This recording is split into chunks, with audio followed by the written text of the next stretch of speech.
স্কুলৰ এনেইতো সমস্যা বহুত বছৰৰ পৰা হৈ আছে। তো এতিয়া যোৱাকালিৰ পৰা যেতিয়া বৰষুণ বেছি হৈছে তেতিয়াৰ পৰা আমি যোৱাকালিও ক্লাছ কৰিব নোৱাৰিলোঁ। আজিও বৰ্তমানৰ অৱস্থা আপুনি দেখিছে, ইয়াতে কোনো ক্লাছ কৰিব পৰা অৱস্থাত নাই, প্ৰতিটো ৰুমতেই পানী হৈছে। অফিচ ৰুমটো অলপ বাচি আছে, হয়তো আৰু 10 মিনিট 15 মিনিটৰ পিছত যদি বৰষুণ দি থাকে তেতিয়া আমাৰ অফিচ ৰুমতো কি হ'ব, পানী সোমাব।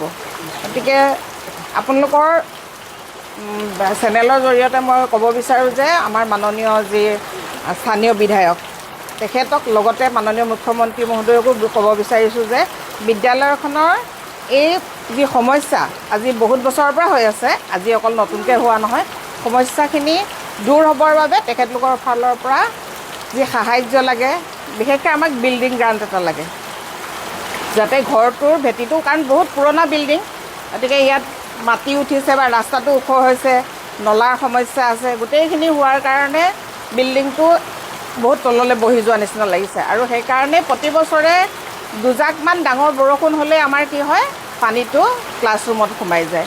গতিকে আমাৰ মুখ্য কামটোৱে হ'ব যে আমাৰ যিটো আমাৰ গৃহ বিদ্যালয়ৰ গৃহ, সেই বিদ্যালয়ৰ গৃহ আমাক কি কৰিব লাগে, ওখ কৰিব লাগে ভেটিটো, আৰু তাৰ বাবে আমি নিশ্চয় নতুনকৈ আমাক বিল্ডিং গ্ৰাণ্টৰ প্ৰয়োজন হ'ব।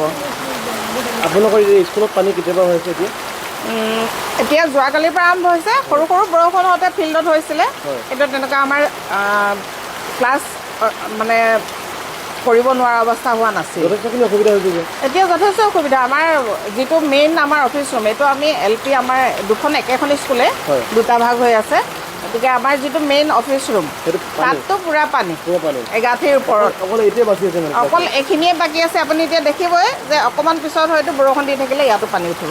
ইয়াত এইটো যি সমস্যা আছে জোনাই টাউন ME হিন্দী বিদ্যাপীঠ জোনাইত, এইটো সমস্যাটো বহুত দিনৰ পৰা আছে, বহুত বছৰৰ পৰা তেনেকৈ চলি আছে। আৰু যেতিয়া এইটো বৰ্ষণ বতৰ হয় তেতিয়া এইটো আমাৰলোকে ক্লাছ ৰুমত আৰু অফিচ ৰুমত প্ৰায়ভাগটো পানীটো সোমাই যায়। সেই অফিচত পানী সোমাই যোৱাৰ কাৰণে আৰু ক্লাছ ৰুমত পানী সোমাই যোৱাৰ কাৰণে এইটো অধ্যাপন কাৰ্যত এইটো মানে এইটো বাধা পৰে আৰু, কিন্তু এতিয়ালৈ কিবা মানে ব্যৱস্থা হোৱা নাই। এইটো সমস্যা ওচৰা ওচৰি 7-8 বছৰ আগৰ পৰাই চলি আছে। আৰু যিটো আমাৰ লগত ছাইডৰ এইটো ৰাস্তাটো যি বনিলে, ৰাস্তা ওখ হোৱা যোৱাৰ কাৰণে আৰু ড্ৰেইন বনিলে, ছাইডত ড্ৰেইন বনাৰ কাৰণে, স্কুলৰ ছাইডত ড্ৰেইন বনাৰ কাৰণে গান্ধী ৰোডত এইটো তাত এইটো মানে হোলটো দিয়া নাই। হোল যদি ছাইডৰ পৰা হোৱা হ'লে এইটো বৰষুণৰ পানীটো ওলাই যাবলৈ আছিলে। এইটো যদি হোল কৰিবৰ কাৰণে কিবা যদি ব্যৱস্থা কৰা যায়, ড্ৰেইনৰ যি ৱাল আছে, ৱালৰ ড্ৰেইনত যদি এইটো হোল কৰিব পৰা ব্যৱস্থা হয় তেতিয়াৰ পৰা এইটো মানে পানী সমস্যাটো অলপ চল্ভ হ'ব পাৰে। আৰু এই সমস্যাটোৰ বিষয়ে আপুনি কাকো অৱগত কৰা নেকি? আগত কৰাইছোঁ, কিন্তু এতিয়ালৈ কোনো ব্যৱস্থা হোৱা নাই।